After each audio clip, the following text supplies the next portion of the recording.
পুলিশের এসআই পরিচয় দিয়ে ট্রাক ড্রাইভারের কাছ থেকে টাকা দিয়ে নেওয়ার অভিযোগ উঠেছে আমাদের ঝিনাইদহ জেলার শৈলকুপা উপজেলায়। আমাদের এক ট্রাক ড্রাইভার ভাইকে আননোন নাম্বার থেকে প্রথমে ফোন দেয়। ফোন দিলে পারে এখন সেই ড্রাইভারের সাথে কথা হয়েছে যে এখান থেকে শৈলকুপা থেকে ঢাকা যাবে, ঢাকা থেকে শৈলকুপা আসবে, আপ ডাউন টিপ 19,000 টাকা ভাড়া ঠিক করছে। 19,000 টাকা ভাড়া ঠিক করে এখন বলছে যে আপনি গাড়ির কাগজপাতিগুলো ওকে করে নিয়ে আসেন, মানে ফটোকপি করে নিয়ে আসেন। এখন ড্রাইভারকে ফটোকপি করতে পাঠাইছে, পাঠানোর পরে এখন ওই ফটোকপি করে আসার পরে বলতেছে আমি তো অফিসের ভিতরে কাজে আছি, এখন আপনি আমার একটা নাম্বার দিচ্ছে, নাম্বারে 3500 টাকা বিকাশে দিয়ে দেন। এখন সে ড্রাইভারও এখানে একটু বোকামি করছে, কারোর কাজ শুনে নাই, মেলে নাই, সে 3500 টাকা দিয়ে দিছে, মানে যার মাধ্যমে আসছে আর কি 3500 টাকা দিয়ে দিয়েছে। দেওয়ার পরে ঘন্টাখানিক মতো সেই নাম্বারে কথা হয়েছে, 1 ঘন্টা মতো। তারপর থেকে ওই নাম্বারে আর কোনো কথা হয়নি, বন্ধ, ফোন দিলেই বন্ধ, ফোন দিলেই বন্ধ।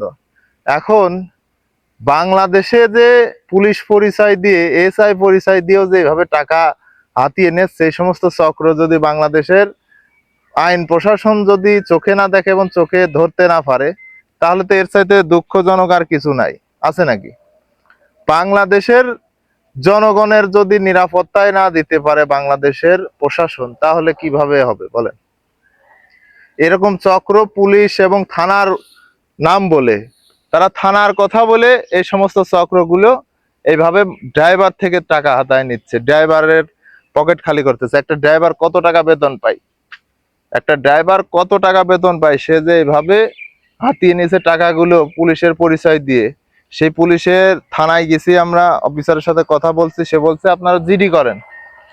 এখন রাত 8টার সময়, 9টার সময় জিডি করতে বলছে। এখন ওই যেখানে টাকা মারছে সেই দোকান হয়ে গেছে বন্ধ, সে জিডি করতে হলে পারে সমস্ত প্রমাণ লাগবে।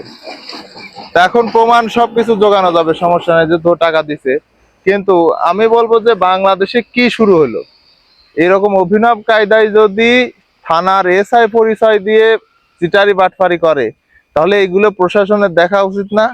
এইভাবে যদি তারা পুলিশ পরিচয় দিয়ে এবং থানার এসআই পরিচয় দিয়ে প্রতিবারই টাকা নেওয়ার চেষ্টা করে, তাহলে তো বাংলাদেশের পুলিশ অফিসারদের বদনাম এবং বাংলাদেশের যতগুলো থানা আছে থানার বদনাম।